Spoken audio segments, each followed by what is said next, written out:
Shalom Bapak Ibu yang dikasihi oleh Tuhan Yesus Kristus. Kita bersyukur kepada Tuhan, anugerah Tuhan yang sempurna di dalam kehidupan kita. Banyak hal yang Tuhan izinkan terjadi di dalam hidup kita, yang semuanya kita yakini mendatangkan kebaikan di dalam hidup kita. Bapak Ibu yang dikasihi oleh Tuhan Yesus Kristus, tidak terasa hari ini kita sudah memasuki hari yang pertama di bulan yang ke-12 di tahun 2022 ini. Besar anugerah Tuhan di dalam kehidupan kita. Dan saat ini kita akan bersyukur kepada Tuhan. Kita mau merenungkan kebenaran firman Tuhan bersama-sama. Sebelumnya, mari kita bersatu di dalam doa. Kami bersyukur, kami memuji, memuliakan nama-Mu ya Bapa. Semua anugerah Tuhan yang Tuhan berikan baik adanya. Terima kasih Tuhan, 11 bulan yang Tuhan sudah berikan bagi kami, dengan semua tanggung jawab yang harus kami jalani.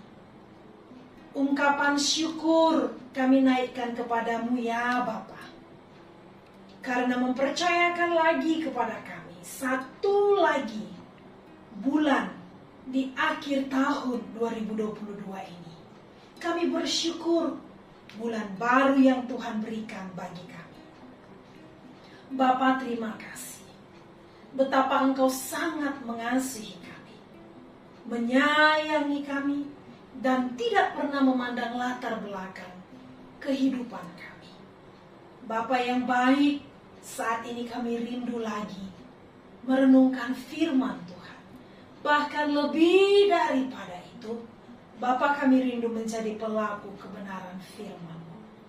Tuhan Yesus yang baik, layakkan kami, sehingga kami dapat mengerti akan kebenaran firman-Mu saat ini. Dipermuliakan nama-Mu ya Bapa, di dalam nama Tuhan Yesus Kristus, Sang Guru Agung yang Kudus, kami sudah berdoa, bersyukur kepada Bapa di surga. Haleluya, haleluya, amin. Saudaraku yang dikasihi oleh Tuhan Yesus Kristus, saat ini kita akan merenungkan kebenaran firman Tuhan yang terambil dari kitab Mazmur pasal 103 ayatnya yang ke-8. Sekali lagi, kitab Mazmur pasal 103 ayatnya yang ke-8. Demikian kebenaran firman Tuhan. Tuhan adalah penyayang dan pengasih, panjang sabar dan berlimpah kasih setia. Sekali lagi saya bacakan untuk kita semua. Tuhan adalah penyayang dan pengasih, panjang sabar dan berlimpah kasih setia. Saudaraku, betapa indahnya kebenaran firman Tuhan ini.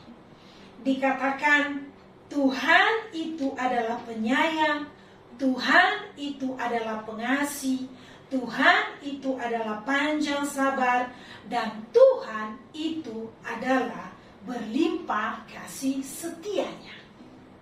Kita akan merenungkan kebenaran firman Tuhan di bawah satu tema, yaitu Tuhan itu pengasih dan penyayang. Sekali lagi, tema kita adalah Tuhan itu pengasih dan penyayang. Saudaraku, betapa indahnya firman Tuhan saat ini.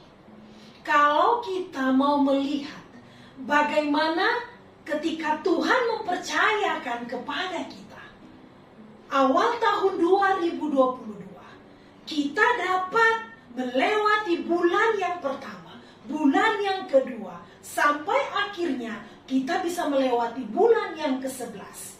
Dan hari ini, Tuhan percayakan hari yang pertama di bulan yang ke-12. Besar anugerah Tuhan. Bukti Yesus itu pengasih. Dia penyayang, menyertai kita setiap langkah hidup kita, setiap apapun yang Tuhan percayakan kepada kita. baik kekuatan kesehatan diri kita sendiri, baik pekerjaan yang Tuhan berikan untuk diri kita sendiri, baik anak-anak yang Tuhan percayakan kepada kita, bahkan pelayanan demi pelayanan yang Tuhan sudah berikan kepada kita. Luar biasa. Kita bisa menjalaninya dengan ucapan syukur. Karena apa, saudara? Karena Tuhan itu pengasih dan penyayang. Tidak ada yang lain yang bisa menjadi pegangan kita, yang bisa menjadi jaminan kita untuk kita melewati setiap hari-hari di dalam hidup kita. Saudaraku yang terkasih di dalam Tuhan Yesus Kristus, mari kita perhatikan di dalam firman Tuhan ini. Saya berusaha untuk membagikan firman Tuhan ini yang lebih dalam lagi dengan apa yang sudah kita rasakan sampai saat ini. Tuhan itu pengasih dan penyayang. Apa yang menjadi bukti bahwasanya Tuhan itu pengasih dan penyayang di dalam hidup kita? Bukan hanya karena hari-hari yang kita lewati, saudara, tetapi ada dua hal yang merupakan menjadi pegangan pokok anak-anak Tuhan yang percaya kepadanya. Inilah yang merupakan bukti bahwa Tuhan itu pengasih dan penyayang. Apa, saudara? Mari kita perhatikan. Yang pertama dikatakan di situ, bukti Tuhan pengasih dan penyayang.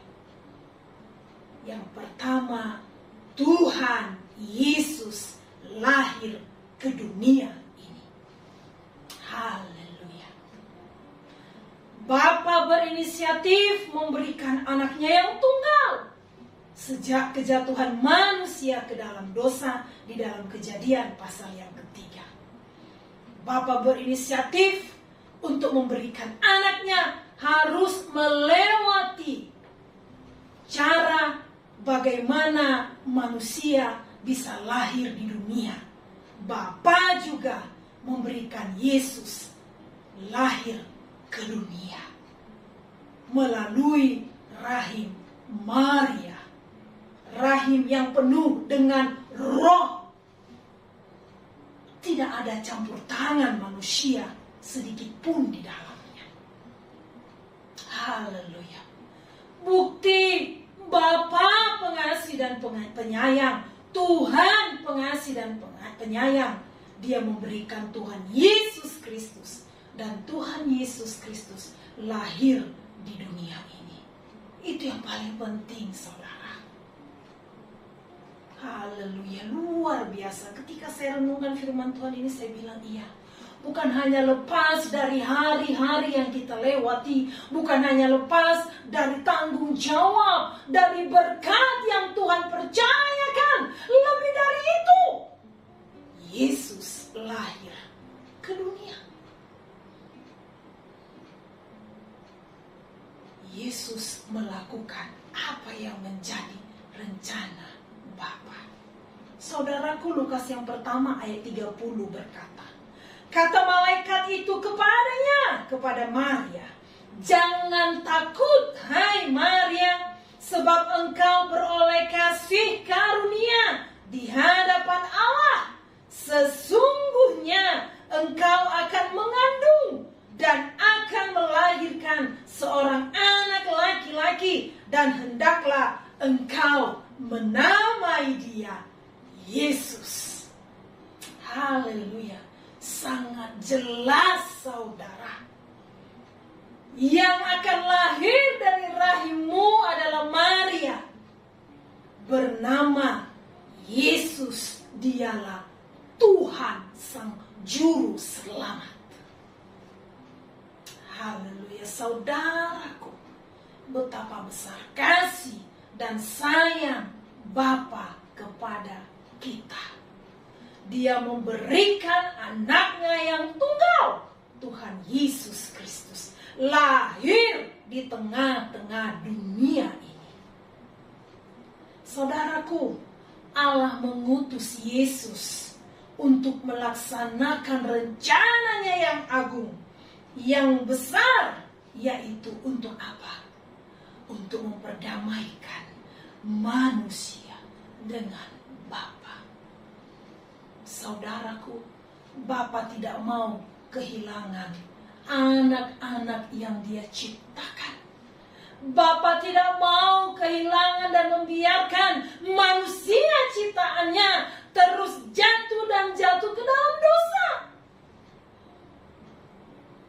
Bapa berinisiatif karena cintanya, karena kasihnya, karena sayangnya kepada manusia ciptaannya. Dia mengutus anaknya, yaitu siapa tadi? Yesus Kristus. Untuk lahir, Dia hadir di tengah-tengah dunia. Haleluya, saudaraku, luar biasa. Itu yang pertama. Yang kedua, yang sama besar dan sama dahsyatnya adalah bukti Yesus itu, Bapa itu pengasih dan penyayang. Yang kedua dikatakan bahwasanya Tuhan Yesus, Dia taat sampai mati di kayu salib, saudara. Haleluya. Yesus taat sampai mati di kayu salib. Bukan hanya lahir, saudara, disempurnakan dengan bukti kasihnya, bukti sayangnya sampai mati demi menebus semua manusia yang berdosa. Darahnya tercurah di kayu salib, membuktikan adanya penyucian terjadi untuk dosa-dosa umat manusia ciptaannya. Haleluya. Saudaraku, betapa luar biasanya. Bagaimana rencana Bapa yang luar biasa. Dan Yesus taat di dalam melakukan rencana tersebut. Haleluya. Saudaraku, kita perhatikan di dalam kitab Yohanes 19 ayat 30, firman Tuhan berkata, sesudah Yesus meminum anggur asam itu, berkatalah Ia, sudah selesai. Lalu Ia menundukkan kepalanya dan menyerahkan nyawanya. Haleluya. Saya baca sekali lagi, saudara. Sesudah Yesus meminum anggur asam itu, berkatalah Ia, sudah selesai. Lalu Ia menundukkan kepalanya dan menyerahkan nyawanya. Haleluya. Saudaraku yang dikasihi oleh Tuhan Yesus Kristus, inilah bukti terbesar, karya terbesar daripada Allah mengasihi, menyayangi umat manusia ciptaannya. Yesus Dia hadirkan di tengah-tengah dunia. Yesus harus taat, mati di kayu salib untuk menebus dosa manusia. Luar biasa. Saudaraku, Tuhan Yesus Kristus melakukan semua rencana dan karya Bapa sampai taat mati di kayu salib. Tidak ada alasan baginya untuk menolak. Demi siapa? Demi saya dan semua kita, saudara. Saudaraku yang dikasihi oleh Tuhan Yesus Kristus, kita belajar dari kebenaran firman Tuhan ini. Bukti Yesus pengasih dan penyayang bukan hanya karena Dia mengizinkan kita untuk melewati hari-hari yang kita bisa lalui, melakukan semua kepercayaannya kepada kita. Bukan hanya itu, tetapi yang harus kita pegang adalah bukti Yesus pengasih dan penyayang.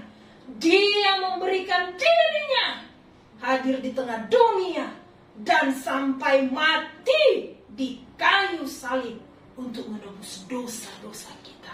Itu karya terbesar, itu bukti terbesar bahwasannya Yesus itu adalah pengasih dan penyayang. Haleluya. Bagaimana saudaraku yang dikasihi oleh Tuhan Yesus Kristus?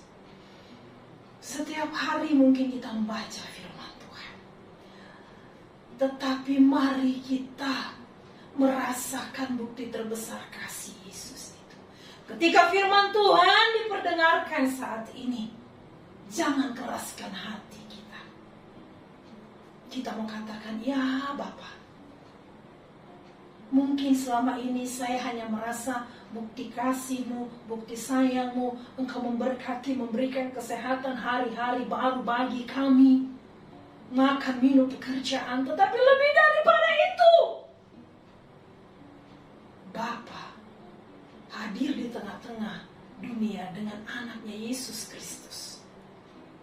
Dan Yesus Kristus taat sampai mati di kayu salib. Haleluya. Mari saudaraku yang dikasihi oleh Tuhan Yesus, ketika kita sudah mengerti akan kebenaran firman Tuhan ini, ketika kita sudah memegang ini menjadi jaminan untuk kita, mari kita menghidupinya dan kita mau membagikannya kepada sesama kita. Jangan pernah firman Tuhan itu berhenti hanya sampai kepada diri kita sendiri. Tetapi mari kita bagikan firman Tuhan itu kepada sesama kita, kepada orang-orang yang Tuhan izinkan dekat dengan kita, berhubungan dengan kita. Bagikan firman Tuhan itu. Kita adalah surat-surat Kristus yang hidup. Saudaraku yang dikasihi oleh Tuhan Yesus Kristus, Tuhan itu pengasih dan penyayang. Kalau Dia bisa menghantarkan kita tiba sampai di hari pertama di bulan ke-12 ini, itu karena Dia telah lahir, telah mati di kayu salib untuk menebus dosa kita. Bukan karena hanya itu merupakan tanggung jawab Tuhan buat kita, bukan, tetapi lebih daripada itu. Oleh sebab itu, Bapak Ibu yang dikasihi oleh Tuhan Yesus Kristus, sudah saatnya lah untuk kita dapat melangkah dengan iman. Aku ada, itu karena Tuhan yang menebus aku. Oleh sebab itu, aku harus memperlanjutkan, menyampaikan apa kasih, apa setiap firman yang diberikan kepada saya, kepada sesama saya. Jangan berhenti sampai hanya pada diri kita saja. Saudaraku, pujian yang mengatakan karya terbesar dalam hidupku, pengorbananmu yang selamatkanku. Inilah karya terbesar Tuhan. Pujian yang sangat memberkati kita. Jadi Dia bukan hanya lahir, saudara, tapi bukti kasih dan sayang Tuhan. Dia sampai mati taat di kayu salib, menebus dosa kita. Terjawab tema kita pada saat ini. Tuhan itu pengasih dan penyayang. Apa buktinya, saudara? Buktinya Yesus hadir di tengah-tengah kita, lahir di dunia. Yang kedua, Yesus taat sampai mati di kayu salib untuk menebus dosa-dosa kita. Haleluya. Jadilah berkat. Tuhan Yesus memberkati. Kita berdoa. Kami memuji kebesaran-Mu Tuhan. Kami bersyukur, berterima kasih. Kebenaran firman Tuhan yang sudah kami dengar saat ini. Bapa, tolong kami dengan tuntunan Roh Kudus, membuat kami mengerti akan kebenaran firman-Mu, dan kami mampu melakukan kebenaran firman-Mu. Bapakku yang penuh kasih, berkatilah kehidupan kami, semua para pendengar saat ini. Bapa memberkati apa yang menjadi pergumulan, Tuhan angkat, Tuhan lalukan. yang bergumul untuk sakit penyakit disembuhkan dalam nama Yesus. Ada roh sukacita, kedamaian terjadi. Terima kasih Tuhan. Dalam masa-masa menyambut masa raya Natal, kami serahkan kehidupan kami juga kepada Tuhan, supaya Tuhan terlebih kami memaknai kelahiran Yesus di dalam kehidupan kami dengan menjaga setiap kesaksian hidup kami. Terima kasih Bapa yang baik, dipermuliakan namamu. Ini ungkapan syukur kami buat hari-hari yang Tuhan berikan, terlebih buat bulan baru, hari yang pertama di bulan yang ke-12 yang Tuhan berikan pada kami saat ini. Terpuji-puji termulia namamu ya Bapa, kekal selama-lamanya. Di dalam nama Tuhan Yesus Kristus Sang Guru Agung yang kudus, kami berdoa, bersyukur hanya kepada Bapa di dalam surga. Haleluya, haleluya, amin.